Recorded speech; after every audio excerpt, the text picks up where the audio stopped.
আহলে সুন্নাত ওয়াল জামাত কি আল্লাহ সুবহানাহু ওয়া তাআলার জন্য অন্তর সাব্যস্ত করে? কারণ একজন সালাফি আলেম একটি হাদিসের অনুবাদে আল্লাহর জন্য অন্তর সাব্যস্ত করেছেন।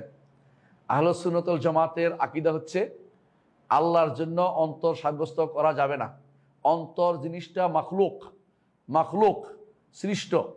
আল্লাহ তাআলার জন্য অন্তর, নফস বা রূহ অন্তর অর্থে সাব্যস্ত করা যাবে না, তবে নফস শব্দ সাব্যস্ত করা যাবে। এই নফস শব্দের অর্থ হলো জাত বা সত্তা, অর্থাৎ আল্লাহ তাআলা ব্যক্তি সত্তাকে বোঝানো হয়েছে।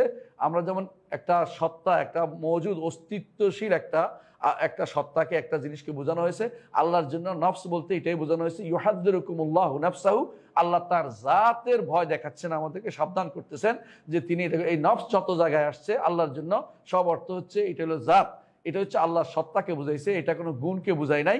নফস কোনো গুণ নয়, নফস হচ্ছে আল্লাহর সত্তাকে বোঝানো হয়েছে। এটা হচ্ছে আহলে সুন্নাত ওয়াল জামাতের আকীদা। যিনি অনুবাদ করেছেন যে নফস অর্থ হলো আত্মা বা নফস অর্থ হলো রূহ করেছেন বা নফস অর্থ হলো অন্তর করেছেন, তিনি ভুল করেছেন। তাকে বলবেন যেন শুধরে নিতে, নাহলে তিনি ভুলের উপর থাকবেন। এ বিষয়ে শেখ হোসেন ইবনে তাইমিয়ার বিস্তারিত আলোচনা আছে। এ বিষয়ে আমার আলোচনা, আলহামদুলিল্লাহ আমি আলোচনা করেছি, রহমান আরশির উপর পড়েছেন বইতে আলোচনা করেছি, এবং ফতাওয়াল হামাবিয়াল কুবরা বইতে আলোচনা করেছি। বিষয়টা ওখানে পাবেন বিস্তারিত ইনশাআল্লাহ।